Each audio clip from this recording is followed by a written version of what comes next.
एक 15 साल की बच्ची अपने बायो में प्राउड लिखती है, और सिर्फ एक नहीं, कई सारी छोटी छोटी माइनर बच्चियां सोशल मीडिया पे अपने आप को प्राउडली एक वैश्या बताती हैं। और इन सब के प्रोफाइल को influencer Divija Bhasin AKA awkward goat अपनी स्टोरी पर शेयर करती है, जैसे इनके लिए एक बहुत गर्व की बात हो। And this was called the proud controversy.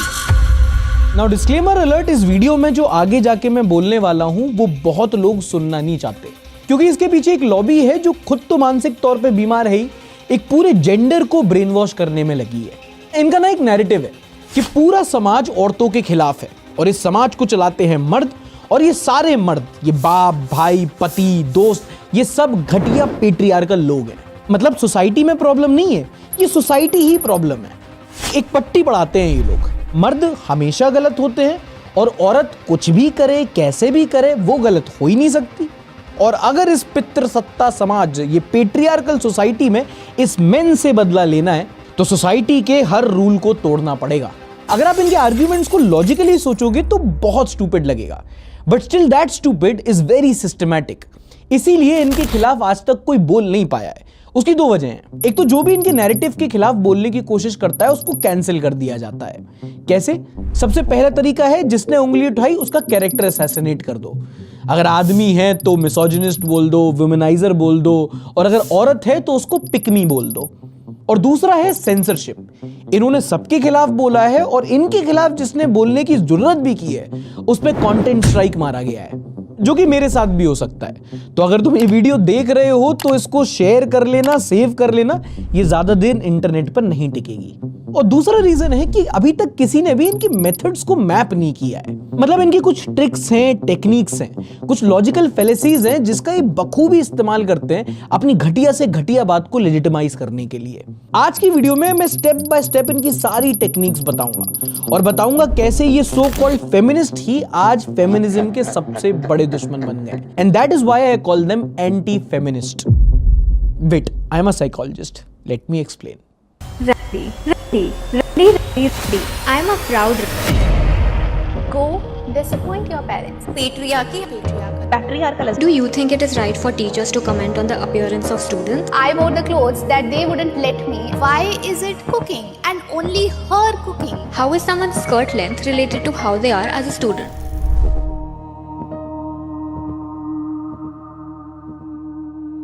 अच्छा, इससे पहले कोई उंगली उठाए मैं पहले अपना ये मेल वर्सेस फीमेल की जो जेंडर डिबेट है उस पे अपना स्टांस क्लियर कर देता हूं। ये सच है कि हिस्टोरिकली समाज, सोसाइटी में females have not been treated equally. पहले के जमाने में औरतों को एजुकेशन नहीं मिलता था, वोटिंग राइट्स नहीं मिलते थे, उनकी चॉइसेस को मर्द डिक्टेट किया करते थे। ये सब सच है। पितृसत्ता, पेट्रियार्की में औरतों को मर्दों के मुकाबले इक्वल राइट्स और इक्वल अपॉर्चुनिटीज नहीं मिली। पर फिर धीरे धीरे डेकेड्स आफ्टर डेकेड समाज में चेंजेस हुए। कई सारे ऐसे महान लोग आए जिन्होंने अपने विचारों से समाज को बदला। ज्योतिबा फूले, माया एंजेलो, राजा राम मोहन रॉय, कस्तूरबा गांधी, सरोजनी नायडू, ये कुछ ऐसी हस्तियां हैं जो आए जिन्होंने समाज में औरतों के अधिकारों के बारे में बात की, उनको अधिकार दिलाए। Feminism as we know it waves में आई। First wave of feminism, second wave of feminism, third wave, जहां पहले एजुकेशन मिले, कहीं वोटिंग राइट्स मिले, कहीं जेंडर रोल्स पे बात हुई। लेकिन फिर आए मॉडर्न डे सूडो फेमिनिस्ट, जिन्होंने थोड़ा अलग सोचा और कहा कि आदमियों के समाज में औरत को उठाने से अच्छा है आदमी और समाज को ही गिरा दो। इसीलिए ये दिन रात मेन मेन मेन मेन को गाली देते रहते हैं। एंड टू बी ऑनेस्ट, हमारी हरकतें भी हैं गाली खाने की। इसीलिए to gain attention they use the first trick in the book, rage bait. Rage bait यानी कि लोगों के रेज, उनके गुस्से का फायदा उठाना एंगेजमेंट के लिए। Provocative and blanket statements like proud are, all men are dogs, कुछ ऐसा बोलो जिससे सब गुस्सा करें। इससे दो फायदे होंगे। एक तो तुम दोबारा विक्टिम कार्ड खेल सकते हो कि देखो मैं औरत हूं इसीलिए लोग मुझे गाली दे रहे हैं, जो कि गलत है, इवेंट भी और नैरेटिव भी। People are not targeting your identity but your individual stupidity. And the second trick, let me be very honest, is very clever. For example, जब इन मोहतरमा से बोला गया कि ठीक है आपको वैश्या शब्द से दिक्कत है, लड़कियों को बोला जाता है, नहीं बोला जाना चाहिए, लेकिन अगर वो एक गाली की तरह यूज होता है और वो कई लड़कियों के लिए एक ट्रॉमा है तो उसको नॉर्मलाइज करने वाले आप कौन होते हो? That's not your word to reclaim. महिलाओं का स्ट्रगल उसके साथ जुड़ा है जो आपकी सच्चाई से काफी दूर है. Why are you reclaiming it? A better question to ask would be, why are men calling me this word? ये comment हर post पे क्यों आता है और मुझे DMs में क्यों आता है? Now notice how she did not answer but flipped the question. Now this is the classic logical fallacy called as red herring.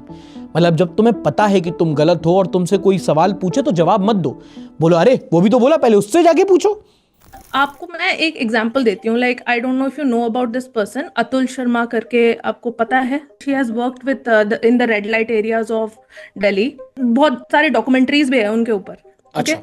I feel कि अगर उस लेवल पे आप काम करते, जाके आप उनकी पेन देखते, जाके आप उनको एक्चुअली में मदद करते, तो आप कभी भी उस चीज को, उस स्लैंग को ओन करके as a medal of honour नहीं पहनोगे. That profession deserves attention but in a different way.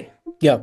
It's not that कि उस चीज को मेडल ऑफ ऑनर की तरह आप प्रेजेंट कर दोगे तो चीजें इरेडिकेट हो जाएगी. या जो प्रॉब्लम है in the society of calling women name और calling even men certain slangs, that is going to eradicate.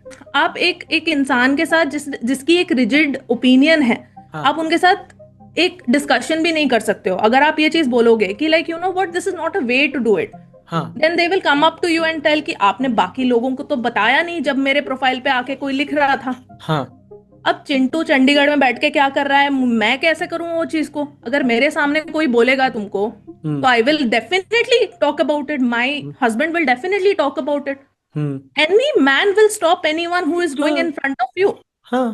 A lot of minors are also using this hashtag that has been started by you. It's sad that they decided to put it in their bio. It means that they relate to it. They decided to own it because it hurts them. We need to ask why. Why are their parents calling them this? Why is this word a part of their life? इस technique को कहते हैं the logical fallacy of slippery slope. मतलब society की एक problem को society ही problem बता दो. जब इनसे पूछा गया कि आप माइनर बच्चियों को क्यों बोल रहे हो कि अपने आप को प्राउड आर बोलो, तो इनका जवाब था कि अरे उनके तो पेरेंट्स बोलते हैं उनको, वो देखो ना. अब सही बात है, कुछ ऐसी माँ होती होंगी जो अपनी बच्ची को आर बुला देती होंगी, पर क्या हर माँ बुलाती है? एक दिन मेरे बाप ने मुझे हरामी बुला दिया. इसके दो मतलब हो सकते हैं, या तो मैंने अपने पापा की जेब से पैसे चुराए, या मेरे पापा गलत है. पर हर पापा अपने बेटे को हरामी नहीं बुलाता. एंड क्लियरली अपने बायो में प्राउड हरामी लिखना इसका सॉल्यूशन नहीं है. It is that simple. बस तुम्हें इनकी अंग्रेजी में छुपी हुई बेवकूफी निकालनी होती है. And Divija, with due respect, आपने एमिटी से साइकोलॉजी की है, जो शायद आपको चमकेगा नहीं, पर आपको सड़क चलते कोई बच्चा नशा करता मिलेगा तो आप उस बच्चे की कहानी सबको बताओगे, या हर बच्चे को अपनी बायो में #प्राउड नशेड़ी लिखने को बोलोगी? अच्छा, इन सूडोस की ये भी दिक्कत है कि ये अपोजिट व्यू एक्सेप्ट ही नहीं करते. या तो इनका ओपिनियन या तो इंसान ही लिच्चड़ है. इस लॉजिकल फैलेसी को कहते हैं एड होमिनिम. जो इनसे अग्री करता है वो इनकी टीम में, जो इनसे डिसअग्री करता है वो औरतों के खिलाफ है, वो मिसोजिनिस्ट है. Are you a feminist? I am not a feminist. If you're the opposite of a feminist, you're a misogynist. And every misogynist is a potential racist. Man, I lost my 2 remaining brain cells. You know, this is like, if you're not a nationalist, you're a fundamentalist. And every fundamentalist is a potential terrorist. If you're not a vegetarian, then you're a meat eater. And every meat eater is a potential cannibalist. अगर तुम chicken tikka खा रहे हो तो कल तुम आदमी भी काट के खा सकते हो. अच्छा, एक और तरीका जो अपने आप को जस्टिफाई करने के लिए यूज करते हैं, and to be very honest मुझे नहीं लगता इन्हें पता भी है, वो है द स्ट्रॉमैन फैलेसी. मतलब ये बात सच है कि सोसाइटी में मेन ज्यादातर प्रिविलेज्ड हैं. जैसे गाली देना गलत है, पर क्या सारे और सिर्फ लड़के ही गाली देते हैं? और अगर तुम ये पूछ लोगे तो अगला काउंटर आएगा, तो सारी गाली लड़कियों पे ही क्यों होती है, लड़कों के लिए कोई गाली क्यों नहीं होती? सारी गालियां लड़कियों से रिलेटेड क्यों होती है? मतलब तुम्हारे फूफा का फजीता करूं, कोई गाली में लॉजिक ढूंढने लगेगा, तुम उससे क्या ही बहस कर लोगे. Just blame main for everything. अब फालतू के आदमी से तुम फालतू की बातें सुनोगे तो बेवकूफ नहीं बनोगे. इसलिए the next trick is appeal to authority. मतलब वॉल्यूम 10 सेंस 0. मतलब फालतू की बात अगर एक क्रेडेंशियल के साथ बोलोगे तो फालतू नहीं लगेगी. बेसिकली हर आर्ग्यूमेंट के पहले बोलो I'm a psychologist, let me explain. अपने आप को साइकोलॉजिस्ट, थेरेपिस्ट बताएंगी, फिर लाखों महिलाओं के ट्रॉमा को एंगेजमेंट फार्मिंग के लिए यूज करेंगे. You know, this person who started this Proud R movement, and I two there is one thing to question कि तुम पता भी है तुम क्या कह रही हो, क्या असर पड़ेगा उसका. Secondly you are validating it with a degree of yours. Correct. I must say and मुझे वो मैं चमका ही नहीं कि यार तुम साइकोलॉजिस्ट हो कि ये कैसे कह सकते हो कि तुम बिल्कुल. किसी के ट्रॉमा को ऐसे कैसे आप एक्सप्लॉइट कर सकते हो. सोशल मीडिया पे आप जिस तरीके के कंटेंट डालते हो उसका एक रिएक्शन एंड एक कॉन्सिक्वेंस होता ही होता है. Not everything is going to be acceptable by everyone. Okay, even my content also people don't like it even if I talk about nuances. Yeah. And it doesn't affect at the end of the day. It matters कि people know about the gray area. I have worked with teenagers being abused by their own parents sometimes, okay, neglected by their own parents sometimes, or even having those social media वाले जो हरासमेंट्स होते हैं, cyber harassment, cyber crimes होते हैं आपके कि किसी ने कुछ भेज दिया, किसी ने कुछ गलत बोल दिया आपको, उनकी साइकी में ये आ जाएगा कि जस्टिफिकेशन कर लो दिमाग में, चीजों को ओन कर लो तो that doesn't hurt. But it's not the same. आपको कल को कोई रास्ते में जाके आर वर्ड बोलेगा तो आपको गलत तो लगेगा ही, because it doesn't change the meaning of the word, it doesn't change the history of it, it doesn't just wipe it off. तो ये बात तो इनको भी पता ही है ना, पर ये then why do they do this? मतलब क्या रियलाइज अगर नहीं ये होता चीज कि बोलेंगे सार्थक like what I am telling you, तो थोड़ी ना आक्रोश होगा, थोड़ी ना लोग आपको 10 गालियां सुनाएंगे, आपकी एंगेजमेंट बढ़ेगी, है ना. आप रेज वेट नहीं कर पाओगे नॉर्मल, मतलब लॉजिकल बातें कह के ना थोड़ी ना आपको नेशनल टीवी पे जाके पीआर स्टंट्स करने को मिलेंगे. आज के डेट में लाइक्स एंड व्यूज आपके ओपिनियन से आते हैं कि आप कितना ज्यादा एक्सट्रीम एक तरीके से बोल सकते हो. 50% आपको सपोर्ट करेगी, the other 50 is going to not support you but still engage with you. ठीक है, Engagement तो आपको farming. 100% तो मिल गया ना. I remember when the first time I talked to you, मैंने आपको बोला, मैंने बोला आप साइकोलॉजिस्ट हो, आप लोग के दिन अच्छे चल नहीं रहे आजकल. So like you know this is also happens कि मतलब एक प्रोफेशन का भी सीरियसनेस चला जाता है जब आप एक साइकोलॉजिस्ट हो के ऐसी बातें कर, मतलब आप हो नहीं हो पता नहीं, बट जब ऐसी बातें आप उस टैग के साथ करते हो तो फिर मैं तो नहीं लेता फिर सीरियसली. मतलब सोचो कल तुम्हें मैं बोलूं I am an animal right activist और तुम्हारे सामने मुर्गा फाड़ दूं, कैसा लगेगा तुम्हें? अच्छा, अगला तरीका इन्होंने सीधा सरकार से सीखा है, विच इज सेंसरशिप, माई वे और द हाईवे. ये कितना भी गंद बोले, किसी को भी गरिया दें, रैंडम लड़के को पोटेंशियल रेसिस्ट बोल देते हैं, इनको कोई सवाल नहीं कर सकता. लेकिन इनके आर्ग्यूमेंट को कोई लॉजिकली रिस्पेक्टफुली काउंटर करे तो उस पर सीधा कंटेंट स्ट्राइक डाल के उसके चैनल को बंद करवाते हैं. 2 क्रिएटर का नाम बताता हूं, श्वेता गंगवार और ग्लोकस. बहुत रिस्पेक्टफुली अच्छी तरीके से आप करके इनके आर्ग्यूमेंट को काउंटर किया, जैसे सोशल मीडिया पे काम चलता है. उनके चैनल पे कंटेंट स्ट्राइक मारी, उनको बोला क्लाउड चेजर, जैसे ये खुद ऐश्वर्या राय हैं कहीं की. And that tells you their insecurity, they are not feminist. क्योंकि जो अपने फ्रीडम ऑफ स्पीच के लिए लड़ता है ना, वो दूसरों की नहीं छीनता. और ये फिर भी कंटेंट क्रिएटर हैं. किसी नॉर्मल लड़के ने इनको कुछ बोल दिया ना तो उसको मिसोजिनिस्ट सब बोल देंगे, और किसी लड़की ने बोल दिया तो उसको बोलेंगे पिकमी. पिकमी मतलब वो औरत जो मर्दों के वैलिडेशन के लिए लड़ती है, बेसिकली एक स्लट शेमिंग वर्ड. ये वही है जिसके खिलाफ फेमिनिज्म है. और मेरे हिसाब से एक असली फेमिनिस्ट और एक सूडो के बीच में डिफरेंशिएट करने का एक लिटमस टेस्ट होता है. अगर कोई लड़की इनसे डिसएग्री करे ना तो सूडोज उसको एग्जैक्टली वैसे ही ट्रीट करते हैं जिस ट्रीटमेंट के खिलाफ फेमिनिज्म खड़ा हुआ है. अगली लॉजिकल फैलेसी है फॉल्स डायकोटमी. मतलब फेमिनिज्म का तो बेसिक मीनिंग यही है ना कि एक लड़की जो चाहे अपने मन के अपने हिसाब से करे, अपनी इंडिविजुअल थिंकिंग रखे, सोच रखे.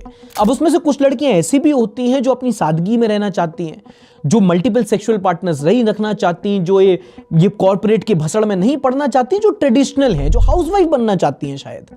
बट अगर उस लड़की की इंडिविजुअलिटी है तो वो लड़की एक पिकमी है.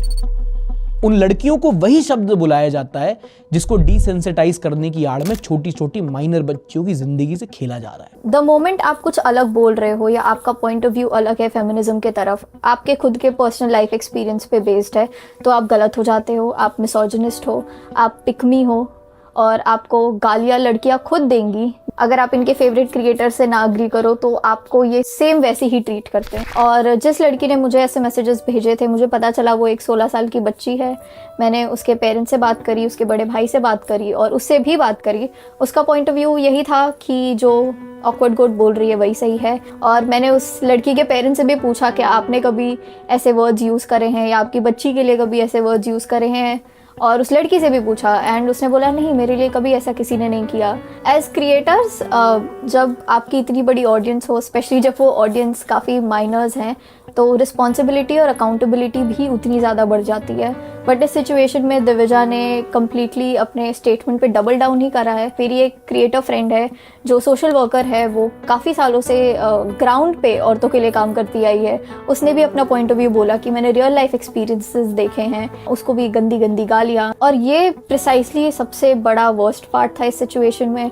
आप कास्ट, किसी के रियल लाइफ स्ट्रगल्स, सारी चीज़ों को इग्नोर करके बस एक क्रिएटर के कहने पे उसी के कमेंट्स और उसी से कॉन्स्टेंटली अग्री करो। I feel it's very absurd जब आप ऐसे पैरासोशल रिलेशनशिप्स बिल्ड कर लेते हो क्रिएटर से और आपको लगता है आपका क्रिएटर ही आपका भगवान है। अच्छा, ये सब काम नहीं किया तो बहुत क्लासिक सिंपल है व्हाट अबाउटरी, ये तो तुम जानते ही होगे। एक नैरेटिव बना दिया है कि औरत को उठाने से बेहतर है आदमी को गिराना। प्रॉब्लम वही है जो ये कह रहे हैं, और जब तक वो सॉल्व नहीं होती तो किसी की प्रॉब्लम छोटी या बड़ी प्रॉब्लम थोड़ी है। ये लॉजिक अप्लाई होता है जब लोग आदमियों के प्रॉब्लम के बारे में बात करते हैं। औरत की चू भी चीख है और मर्द का दर्द तो सुना ही नहीं जाता। ये बात सबको पता है कि कुछ कानून का गलत इस्तेमाल करके आदमियों को फंसाया जा रहा है। ये बात तो कोर्ट्स और जजेस भी बोलते हैं। बट फेक केसेस के बारे में क्यों ही बात कर रहे हो? वो देखो, उससे 2 गुने जेन्युइन केसेस हैं। What about that? मतलब ये वो प्रजाति है जो तुम्हारे घर के आगे कचरा करेगी और तुम्हें साफ नहीं करने देगी, क्योंकि अरे पहले गाजीपुर का पहाड़ तो साफ करो। What about गाजीपुर का पहाड़? Where exactly were you when women of our country, including the minors, were being called the R word? Let me bring you back. जब अतुल सुभाष की मौत हुई थी तब ऑकवर्ड गोट ने ये रील डाली थी। A lot of men want women to talk about the recent Atul Subhash case, not because they feel strongly about men's mental health or men's rights, but because they want to discredit feminism. Feminism is about fighting patriarchy. मतलब ideology, agreement, disagreement अपनी जगह, पर थोड़ी sensitivity तो सबको होनी चाहिए। कोई मर गया था वहां पे दिविजा। अब यहाँ पे कोई ये नहीं कह रहा कि हमारी जो सोसाइटी है वो बिल्कुल परफेक्ट है, उसमें इंप्रूवमेंट नहीं हो सकता, या पेट्रियार्की अच्छी है, या महिलाओं को और अधिकार नहीं दिए जाने चाहिए। लेकिन ये लोग पेट्रियार्की को ऐसे बताते हैं जैसे कुछ आदमी हैं जिन्होंने ऐसे एक बंद कमरे में डिवाइस किया, फिर जनरेशन टू जनरेशन पास किया, और आज भी बाप अपने बेटे से बोलता है कि सुनो ये टेक्निक है जिससे तुम्हारी माँ को कंट्रोल किया। कब इनका नैरेटिव जाते जाते एंटी पेट्रियार्की से एंटी मेन बन जाता है, समझ ही नहीं आता। Everything is anti main for them. किसी ने तुमको अगर मिसोजिनिस्ट वुमेन हेटर बोल दिया तो तुम्हें पूरा समाज गाली देगा, पर एक मिसएंड्रिस्ट मेन हेटर तो ट्रेंड में है। और ये अपने नफरत में इतने अंधे हैं कि एक भोले भाले आदमी की निर्मम हत्या ब्लू ड्रम वाला मजाक बनाते हैं ये। और इनको ना हर चीज से प्रॉब्लम है। एग्जाम्पल के लिए ये वीडियो देखो।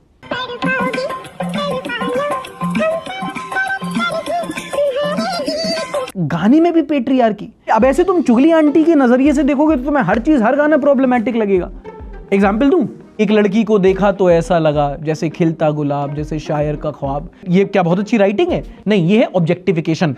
जादू तेरी नजर, खुशबू तेरा बदन, तू हाँ कर या ना कर, तू है मेरी किरण। Oh how possessive. कभी कभी मेरे मन में ख्याल आता है कि ये बदन, ये निगाहें मेरी अमानत हैं। ओह इवन मोर पोजेसिव। बदन पे सितारे लपेटे हुए हो, जाने तमन्ना कहाँ जा रही हो। अरे ईव टीजिंग है ये। तू ही ये मुझको बता दे, चाहूं मैं या ना। कंसेंट ही नहीं लिया लड़की का। तुम समझ रहे हो? मतलब तुम इनकी सुनोगे तो गाने भी नहीं सुन पाओगे। अच्छा, यहां पर ये मत समझना कि इस गैंग में सिर्फ लड़कियां हैं। अपॉर्चुनिटी देख के कुछ लड़के भी घुस जाते हैं, जैसे कि ये बेचारा गालिबन कबीर नाम है, इंस्टाग्राम पे जाके देखना। इसकी पूरी पर्सनैलिटी है आदमियों, मैन को गाली देना। इसके अलावा ना बेचारे ने कुछ सीखा, ना कुछ उसे आता। लेकिन एक बार बेचारे ने मदर ऑकवर्ड गोट से डिसएग्री कर दिया। I do see from where you are coming, पर माइनर क्यों जंग में उतार दी। फिर जो जुताई हुई है इसकी, तू रियल फेमिनिस्ट नहीं है, सिर्फ नेल पॉलिश लगाने से फेमिनिस्ट नहीं बन जाएगा, जा अपनी मर्द समाज से पूछ। And guys, on behalf of मर्द समाज, we don't claim him either. बाद में बेचारा सॉरी बोलता घूम रहा था। This is an unconditional apology to Awkward Goat, her followers, and all the women who follow me. अब समझिए कौन होता है असली pigmy. Now jokers and jokes aside, the most dangerous thing these people do is they go after culture. देखो as humans ना, हम अपनी आइडेंटिटी से बहुत रेलेवेंस रखते हैं, और जब कोई हमारी आइडेंटिटी को टारगेट करता है तो हम थ्रेटन फील करते हैं, और हमारे इस फियर का ट्रिगर रिस्पॉन्स एंगर होता है। इसीलिए the best trick is to attack the identity. Let's talk about how Karwa Chauth is patriarchal. Patriarchy हमारी सोसाइटी में इतनी डीप रूटेड है that it is even celebrated in our festivals. If we have changed as people, then why haven't our rituals changed? बहन को protect करेंगे हम, इस बात में एक डीपली पैट्रियार्कल असम्पशन है। आप कभी भी सूडोस को नोटिस करना, उन्हें हर ट्रेडिशनल, हर कल्चरल और हर रिलीजियस प्रैक्टिस में प्रॉब्लम दिखती है। आपका कल्चर खराब है, शादी के प्रैक्टिसेस रिग्रेसिव हैं, रक्षाबंधन पेट्रियार्कल है, होली एंटी वुमेन है, तुम्हारे आइडियाज छोड़ो, तुम्हारे त्योहार तक छीन लेंगे ये तुमसे।